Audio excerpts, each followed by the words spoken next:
بعد السلام عليكم ورحمة الله وبركاته. وعليكم السلام ورحمة الله. Inch'Allah, on va commencer la conférence comme on a dit. Ça ne va pas trop durer, Inch'Allah.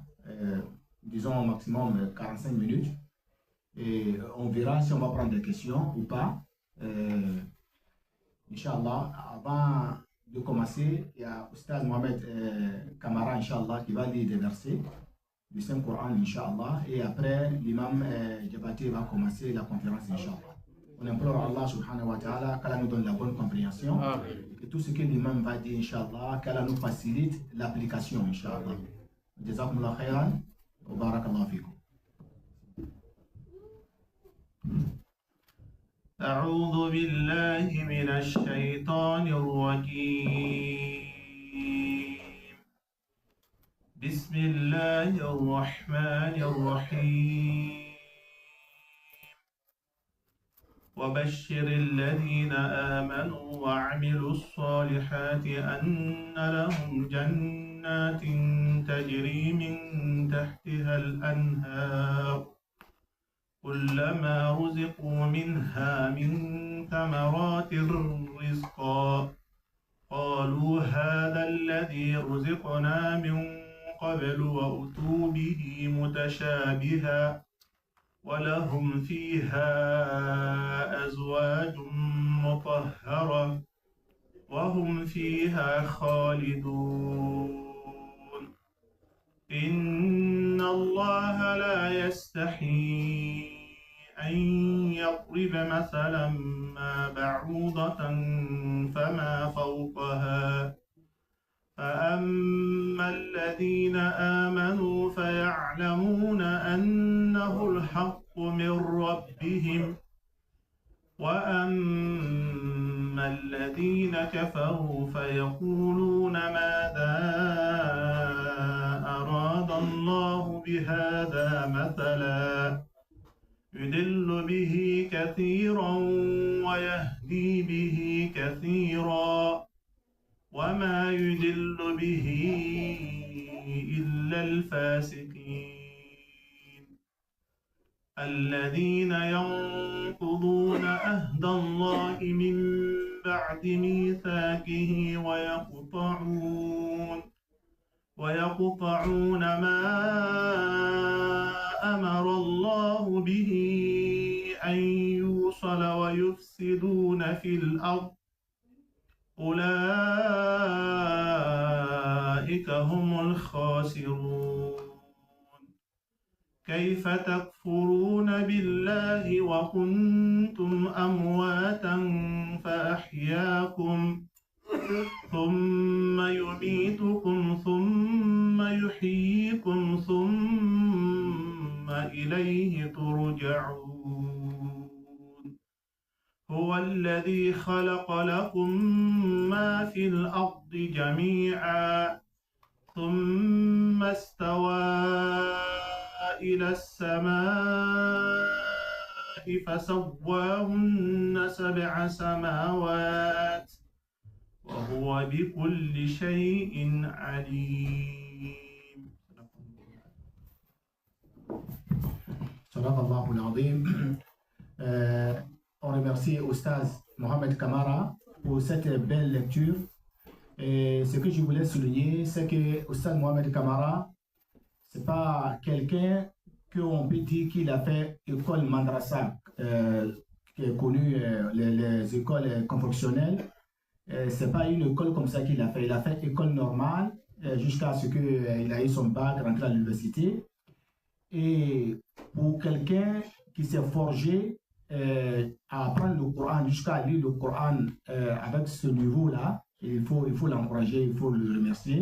Il faut prier aussi Allah, qu'Allah fasse que beaucoup parmi nous aussi, ils aient, comment on appelle, cette compréhension et puis qu'Allah nous facilite, comment on appelle, l'apprentissage du Saint-Coran, Inch'Allah. Jazakumullahu khairan, ya'allahu fi mizan hasanatikum.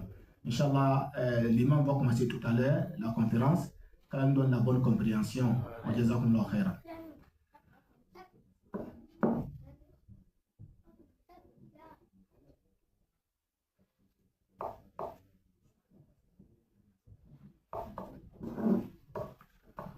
اللهم صل على من ختمت به الرسالة وأيدته بالنصر والكوثر والشفاعة وعلى آله حق قدره ومقداره العظيم سبحان ربك رب العزة عما يصفون وسلام على المرسلين والحمد لله رب العالمين. Assalamu alaikum wa rahmatullahi ta'ala wa barakatuh. Et Inch'Allah, nous allons rester dans le même dars, que le dars de la foi. Mais là, nous allons essayer de façon ramassée d'expliquer les 6 piliers de la foi. Alors, ce sont des éléments qui prouvent qu'on a la foi. Lorsque Sayyidina Jibril alayhi salam demande à l'envoyé d'Allah, la foi commence par la confiance totale qu'on place en Allah. Est-ce qu'en réalité, quand on voit nous-mêmes notre façon de vivre, est-ce que nous avons confiance en Allah? Est-ce que nous croyons réellement à Allah?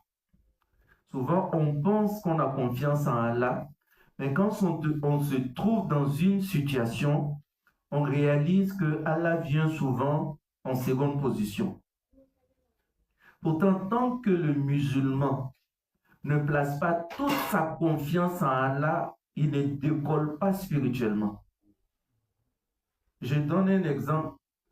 Allah nous dit dans le Coran, lorsqu'on se trouve,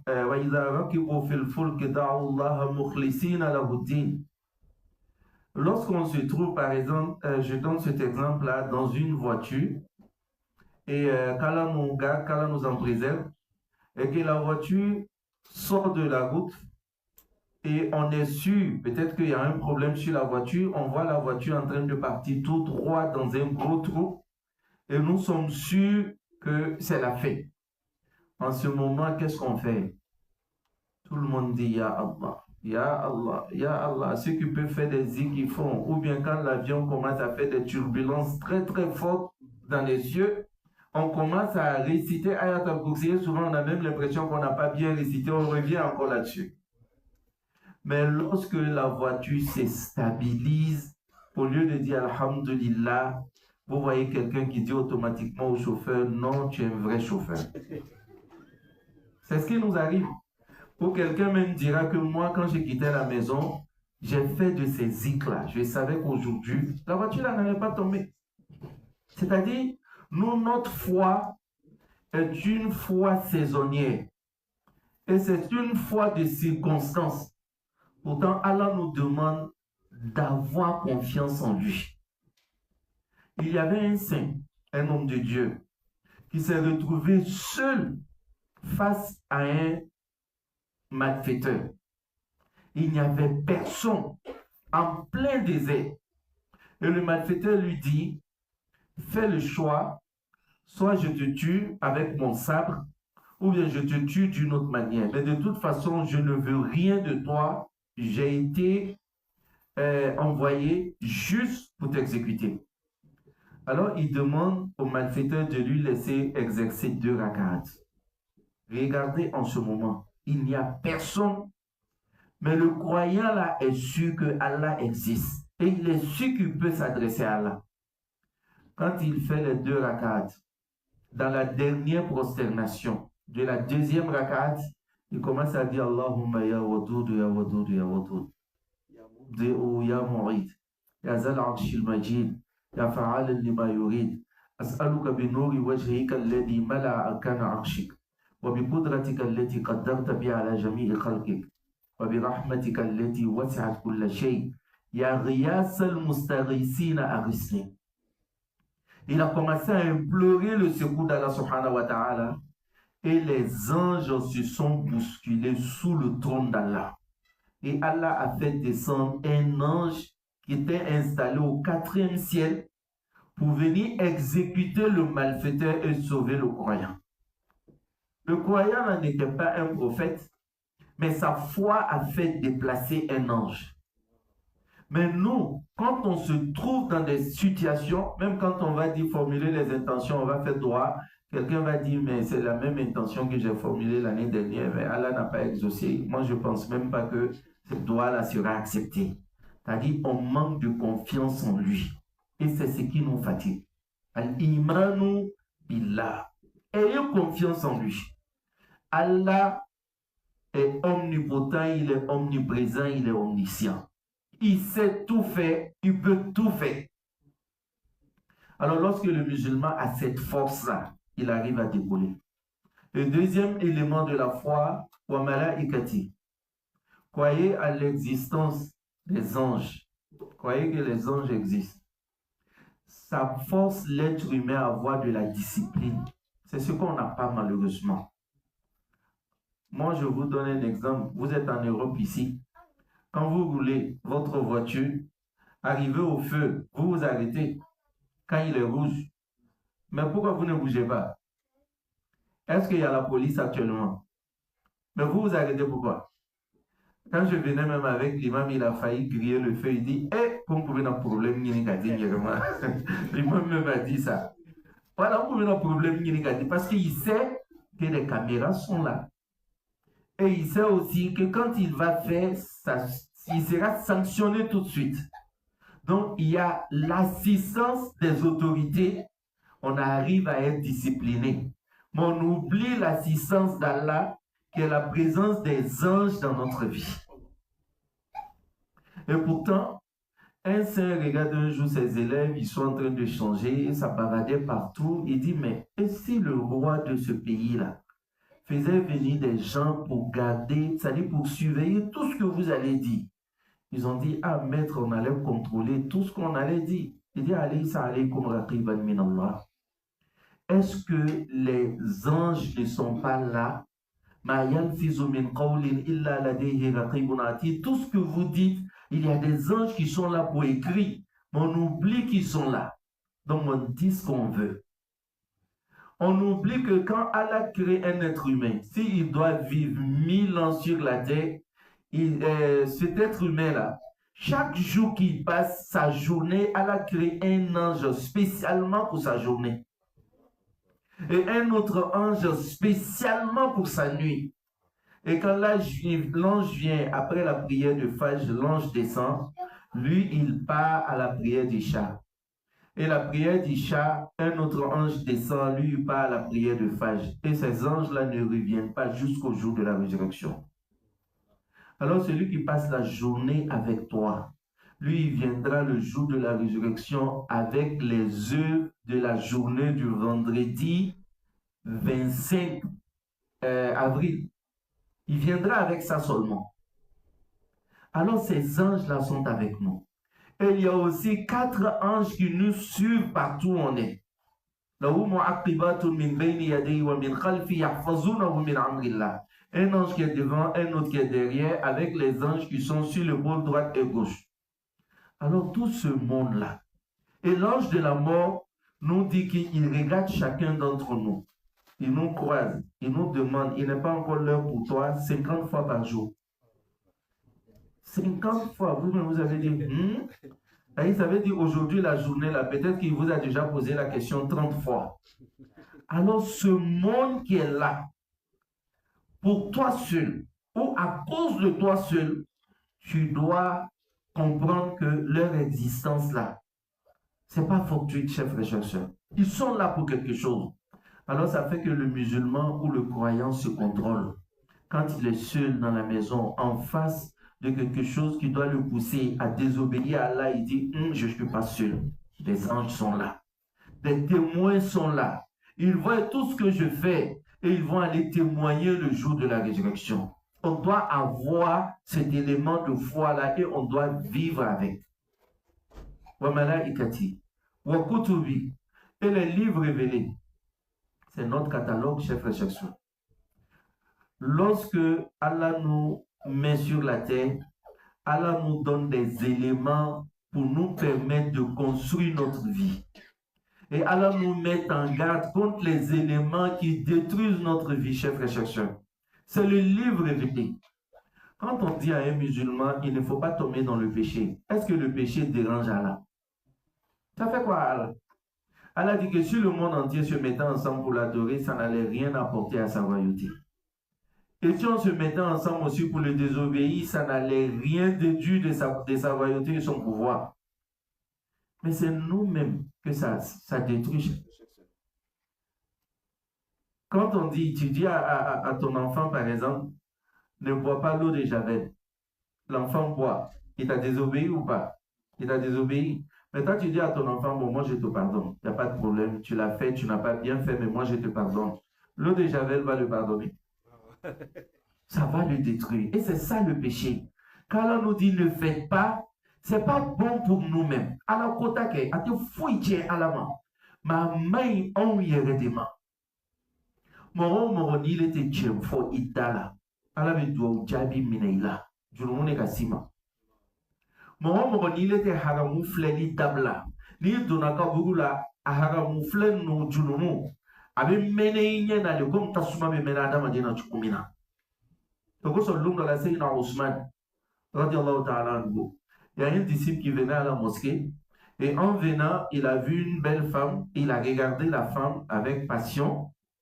Et quand il est rentré dans la mosquée, Sayyidina Ousmane dit, mais vous ne vous gênez pas de forniquer avec vos yeux et de rentrer dans la mosquée du prophète? Ah, il a regardé Sayyidina Ousmane et il dit, il y a une autre révélation après le prophète. Sayyidina Ousmane dit non, mais on voit dans tes yeux que tu as péché. C'est une autre dimension, chers frères et chers sœurs. Alors nous, dans nos yeux, est-ce qu'on peut même regarder Allah avec? Il y a tellement de choses dedans. Donc le livre révélé, c'est pour venir donner à l'être humain sa dignité, sa valeur d'être humain. Pour dire ne faites pas ça, faites ça. Et tu deviens un modèle dans la société. Tu deviens une personne exemplaire dans la société. Warusulihi et les envoyés d'Allah. Il faut avoir cette connexion avec les envoyés d'Allah. Le prophète nous dit, il dit, Ashadun nasi bala'an ala anbiya wa rusul. Thumma al-amsal fal-amsal. Il dit, les gens les plus éprouvés sont les prophètes et les messagers. Et après, ceux qui sont plus proches d'Allah que d'autres sont les personnes les plus éprouvées. Et le prophète nous dit,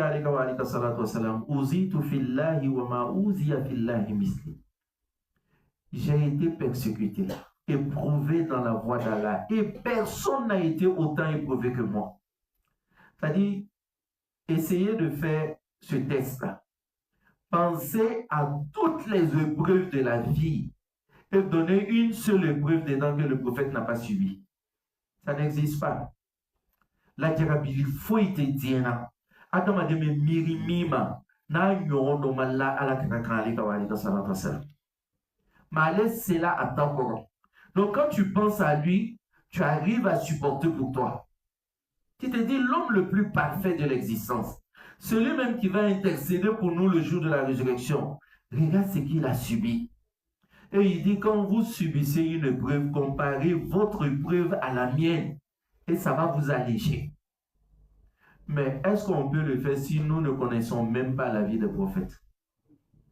On va demander à quelqu'un ici peut-être de nous citer les joueurs de... bon, il y a des Barcelonais qui ont dit ici Barça. Moi, j'allais dire Paris Saint-Germain et d'autres allaient dire Real. Mais on va citer tous leurs noms.